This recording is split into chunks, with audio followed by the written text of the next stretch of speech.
So books. You know books, right? Those things that I say that I'm going to talk about, but I seem to not talk about.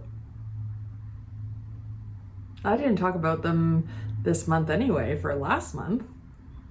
I didn't talk about anything. So let's go over the books that I at least remember reading within the last 2 months. And I'm gonna wing this video, so I'm sorry if this is gonna be long-winded and whatever, but we'll see where it gets us. So the first book that I want to talk about is Subterranean by Aaron A. Reed. Now this book, it was interesting because I think this was made by an algorithm.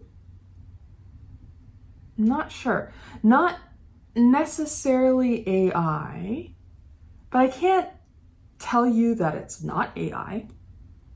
I know that there are thousands of different versions that are this story. And so if I was going to give you this book, you would not have the same plot points as I would. You would not have the same ending as I would. So it would be hard to tell you much about this book. I think the premise is the same, so I'll go into that. From what I gather, this group of friends ends up renting this house. And one night, I don't know what would possess him to do this, but the main character tries to pry open his bed, which has kind of a base, not a metal base, but like a wooden base to it, and then a mattress on top. So he wants to open it so that the mattress is off this base, or the base is off the floor. I can't quite figure out exactly what they were talking about. And when he achieves this, he finds that there is a stairway. He invites a friend / love interest, and he goes down the stairs and he finds just this not continuation of the house. It looks quite different in decor and whatever, but it seems to be endless. There's big rooms, there's small rooms, there's rooms with like weird furniture in them, there's all these things, and it goes on and on. This story kind of involves what happens when they explore these rooms. And that is kind of where I'm gonna have to stop, because I don't know if I'm gonna say anything that somebody else would experience. It was a fine read. I did like the fact that there were two men that really enjoy each other and might be lovers, might be potential lovers, might whatever, but seem to be buddies. I did buy into them being buddies. The rest of the book, though, seemed quite hollow. It's not that it was written badly, but it seemed like, yeah, the characters did this, that, and the other thing, but it just didn't feel like there was a soul there. And I don't know if it's because I already had an idea of how this book was compiled, but honestly, I didn't learn about the book until the end of the book. So I'm not sure if this feeling came from a bias or like some kind of expectation. It wasn't until the end of the book that it said, in your particular copy, this is what the computer spat out. Your character was going to be more like this. They were going to find this in this spot. This was not going to happen. This was going to happen. It was going to end this way. This character feels this way about this thing. So it wasn't until then that it started cluing into me that it could have been an AI generated thing. Not sure how I feel about that. This, though, I feel like it's a young adult fiction. I don't know my fiction genres really well. Middle grade? Like, I don't know if I'm saying these words right. Somebody in their teens, I think, would be able to read this book. The characters seem young. It's kind of, I think they're both in college. All the people in the story, I think, are in college. Well, not all the characters, but a lot of the characters. I think, and they seem to have young problems, if that makes sense. So I think maybe I would not be the audience for this anyway. It was an okay book. I didn't mind this book. Another book, and this is more recently finished, is An Inconvenient Corpse by Barbara Cooley. Now this is just a cozy whodunit murder mystery situation. It's cute. There's nothing much I can say about it. There's a divorced lady, and she just divorced from a cheating husband, and he has lots of money, and now she's found herself with almost no money. Well, I can't say almost no money, but in comparison to how she was used to living, almost no money. And she lives in a tiny house, and she has a little shop where she sells beads. And one day, when she came home from work, she hears her husband's dog going ballistic, barking like she has never heard him bark before. And she goes over, and he's dead. Oopsie, who would have thought? Cozy murder mystery, there's a murder. And so she kind of teams up with a detective to kind of figure out this murder. And along for the ride is her ex-husband's dog, because now that her ex-husband has passed away, what's going to happen with the dog? And she decides that, he's going to be along for the ride. So the entire story is based off of that premise, and I haven't given it away. It's, you know what? If you go on vacation and you want a cute little story to read on the beach, you could read this. It's not long. I think it was like 200 and something pages. I mean, yes. Is it deep? No. No, it's not. But when you're wanting to relax and you're just wanting a cute thing, do you really want it to be something that irks you and is really deep? Probably not. So that's what I'll say about this book. As much as I'm not attached to any of the characters, I didn't hate them. I wasn't attached to any of the characters in Subterranean either, but I found those characters kind of hard to attach myself as well. But these characters, they're cute. I'm just not, I know these stories. And when you're reading these stories, you're not under any thought that there's any real danger. Things happen, dangerous things happen.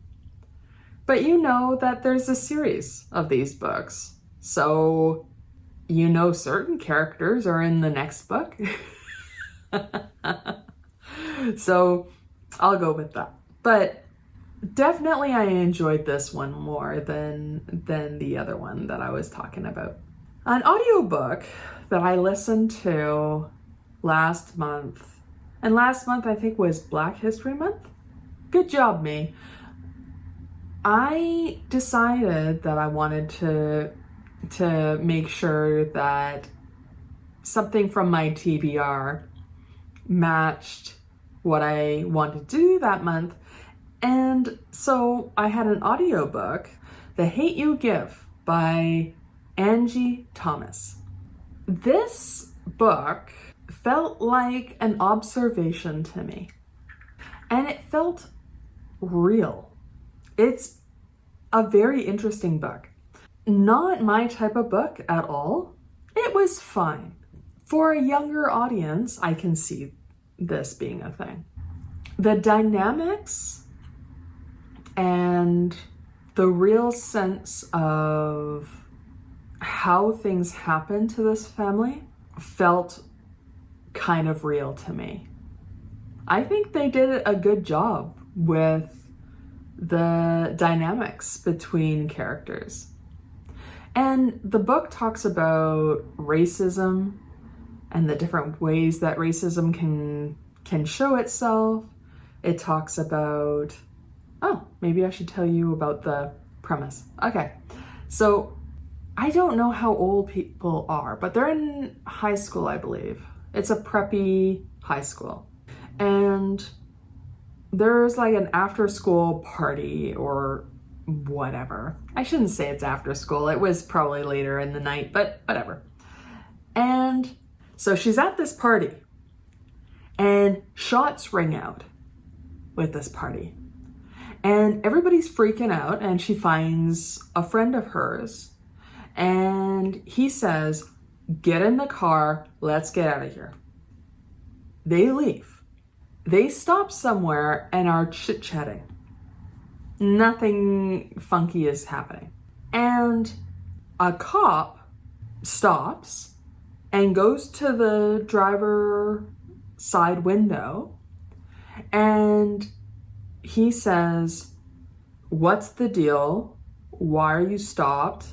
And it's a situation where there's a white cop and a black teen driver, and something happens and the driver gets out of the car because the cop is asking them to, and it just escalates and escalates and escalates, and then it turns into a shooting gallery and the driver ends up dead.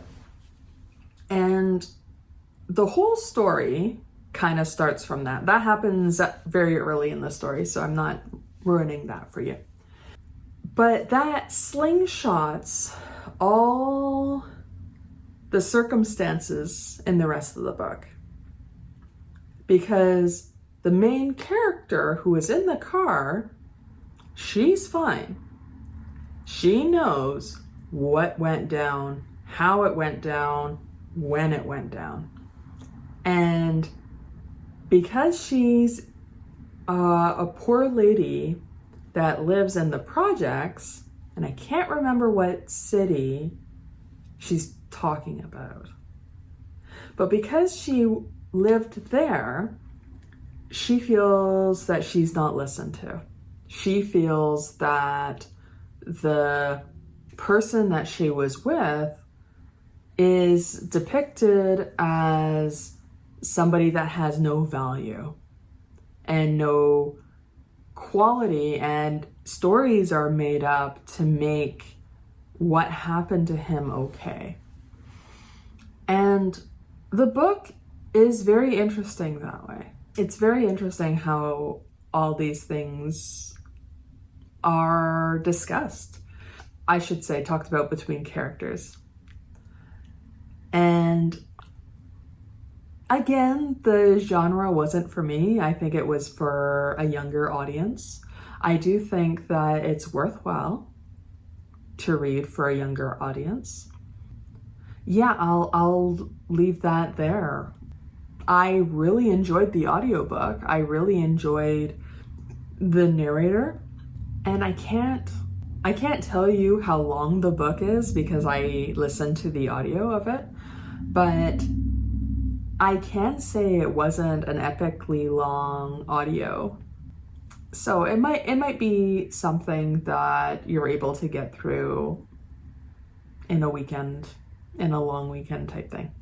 Another audiobook that I read, and actually I read this more recently, is I Who Have Never Known Men by Jacqueline Hartman.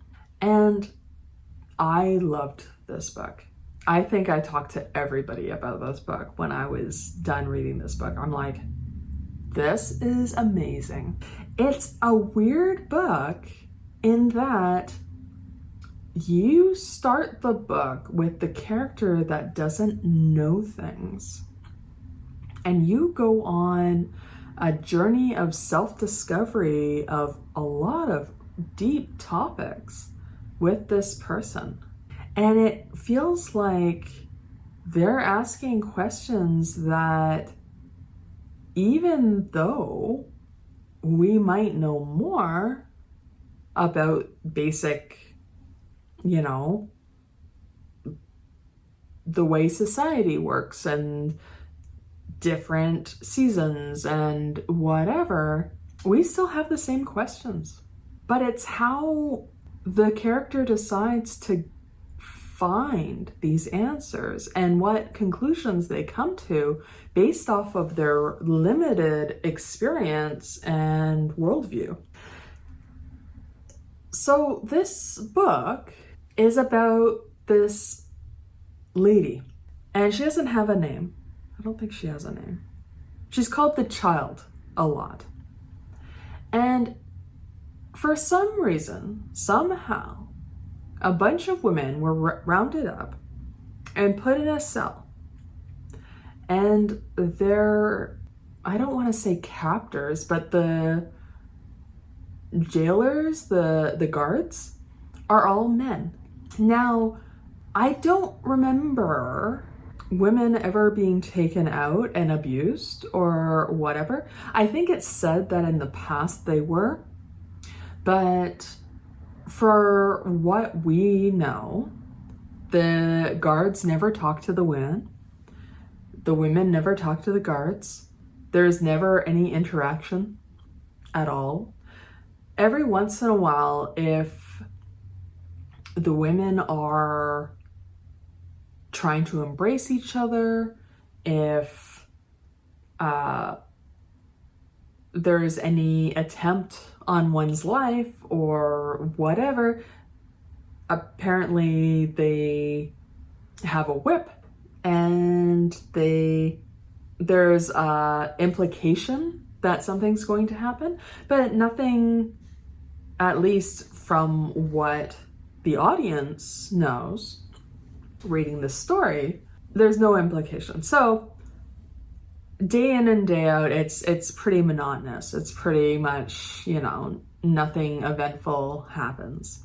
And this young girl is learning about herself and learning about this situation. And somehow these women think that they may have been drugged in this situation. They're not quite certain what the situation was. They're not quite certain that they're still on Earth in this place. So it's very interesting. And then One day, all of a sudden, when the guard is opening up their cell to give them their food, an alarm sounds, and all the guards run away with their cell open. And the women are able to go out in the world for the first time in who knows how long. I don't even know how long they actually were imprisoned for. You don't know these things. And so the story ensues from that, where these women learn about how they're going to conduct themselves, learn about authority, learn about, decision making and why things happen a certain way. And, what do we think of elders? What do we think of people that are young? What do we think of the fact that there are no children? So how are we going to get old? How is life going to be? And so, it's not a long book, but the author, I believe, is she's a survivor from the Holocaust.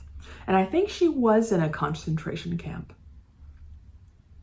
So now knowing that, it's really hard to not see that situation.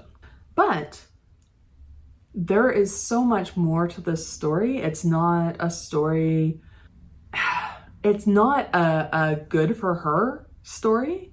I mean, it's good that you are out of a dire situation, of course, but it's not wrapped up in a tidy bow.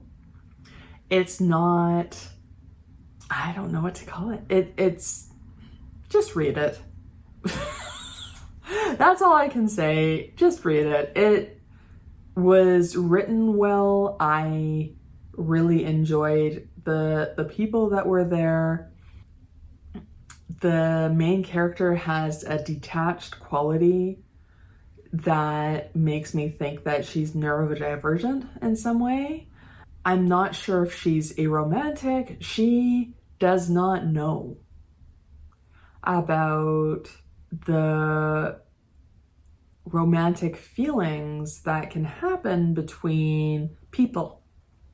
And there's a part of the story where you think that she gets these inklings, and so she might be starting to discover this kind of feeling. But it doesn't continue throughout the story.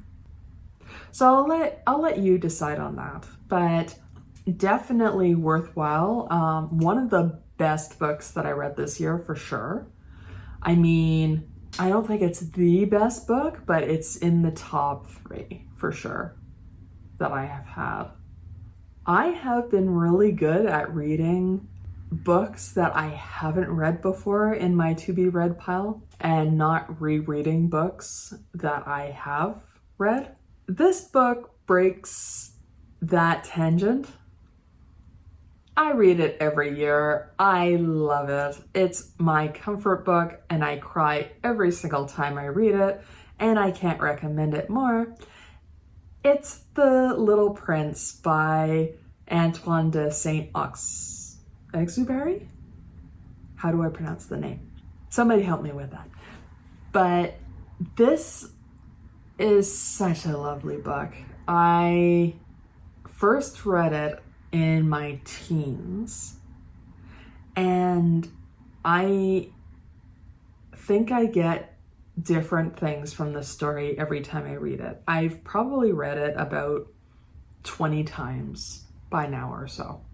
More than that, probably, because generally I read it once a year, and I'm not gonna give away my age necessarily, but yeah, more than 20. And I love it. I can't recommend it more. And it's almost one of those books where when I tell my friends about this book and whatever, I don't want to know if they've read it. I don't want to know what they think of it. I am just happy that it's in the world. I've given this book to a few different people. Not necessarily my copy. I found another copy for them. But yeah, when I had a friend going through cancer treatments and whatever, I was like, this is an awesome book for you. And I gave that to her, and I gave it to a friend that was really having, I don't know what you call it. He was having kind of an issue with himself, kind of a who am I situation. And so I provided him with this book. I have recommended this book to who knows how many people. And some of them have said to me, they're like, thank you on many levels, because this book is just that way. So I recommend this book. It's a short one, and it's a lot of pictures, and it's not small writing at all. I adore it. I will never watch the movie. It's on my no list. I don't want it to know. I am fine with this being a perfect little package thing that I've experienced and I've experienced and I've experienced, and I don't need anything else. So I won't. My first tattoo that I ever got was of this book. So I read this book. How to tell you the premise of this book. So there's a pilot. Do I want to say this for the summary? I guess so. So there's a pilot that's stranded in the desert. And his plane goes down, and he's not a mechanic, but he's going to try to get his plane up and running so that he can survive. One night, when he's working on his plane, this little figure shows up out of the blue and asks him to draw him a sheep. And the pilot thinks this is ridiculous. But the child that appeared out of nowhere, he is adamant that he gets a drawing of a sheep. And so that's what happens. And there's a friendship that develops from that point between this little prince and the pilot of this plane. And there you go. And you learn that the little prince is from a planet not Earth, and he has visited other planets on his way to Earth, and he just wants to get home. And there's a reason that he needs a sheep, and yeah, you learn all those things. And it is adorable, and it is written in such a charming way. I will read it again next year, and I probably will gush about it again next year. The last book that I'll talk to you about is called And Then I Woke Up by Malcolm Devlin. Now, this book is about zombies. But is it about zombies? I don't quite know what to say about this book. I enjoyed this book. I won't read it again, but I enjoyed it. I'm happy that I read it. I mean, have you seen the cover? Let's look at it again, shall we? Gorgeous. Simple and gorgeous. It is about a person that's in an insane asylum, I think. And they're recounting a situation that caused them to be there. And I don't think it's an insane asylum per se in his mind, because he feels that he recounts the beginning of the zombie apocalypse, and that there are people that are just immune to being zombies.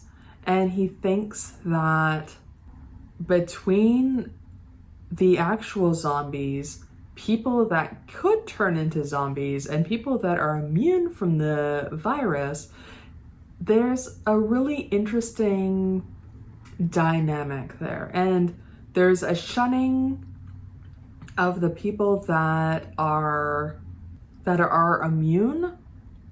It's hard to say, but that's the idea I got. And then this character, the main character,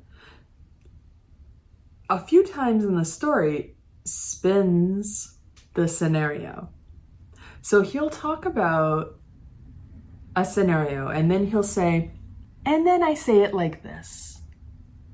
And he'll skew part of that scenario, and then he'll say it again and skew part of that scenario. And then eventually the scenario becomes a very different thing than the original content. But you don't know if that's the original content. You don't know if that's actually his experience.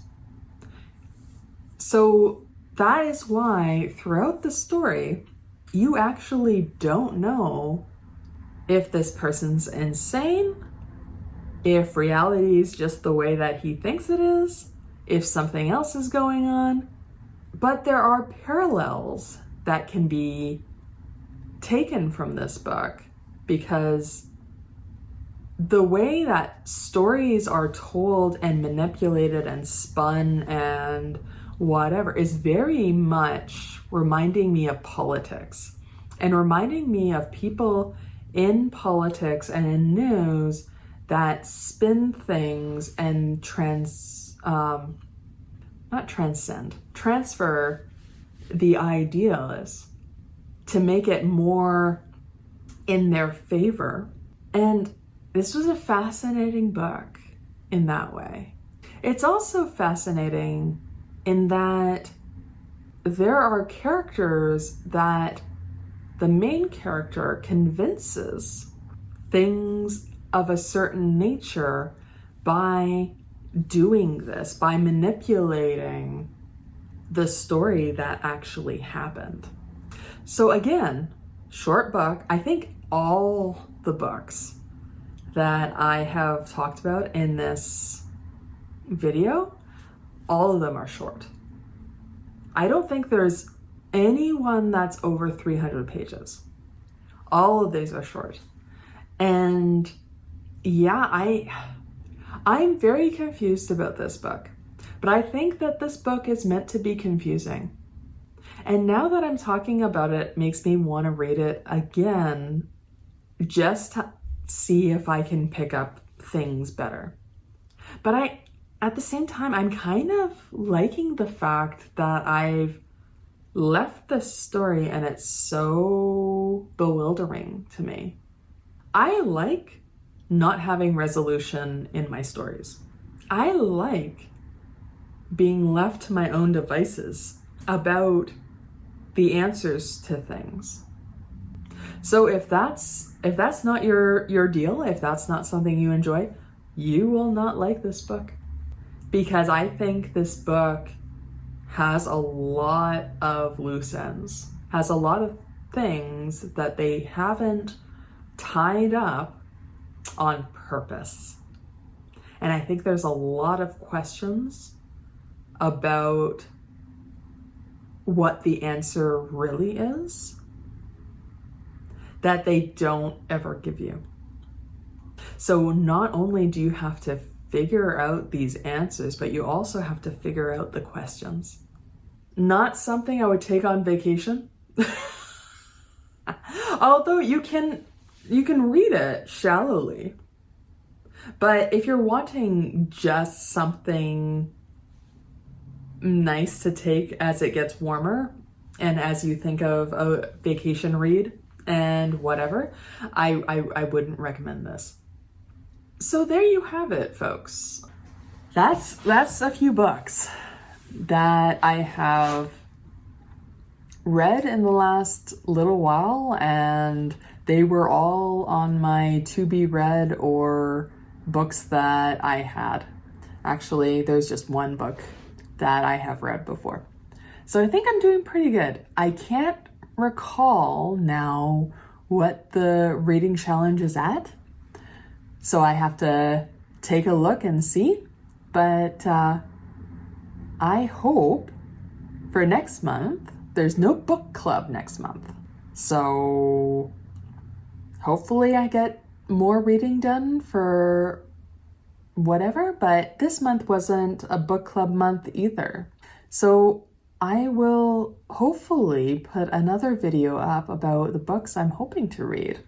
And if you've read any of these, if you have any other opinions than I have, put them in the chat. I'd love to know those. I only know what's on Goodreads, and so it's nice to have discourse in whatever way. Even if you agree with me. Even if you don't agree with me. Maybe you think I'm out to lunch. Maybe you have answers to, and then I woke up. Maybe you caught something that I didn't catch. Put that in the comments. Let me know. So with that, I'm going to sign off.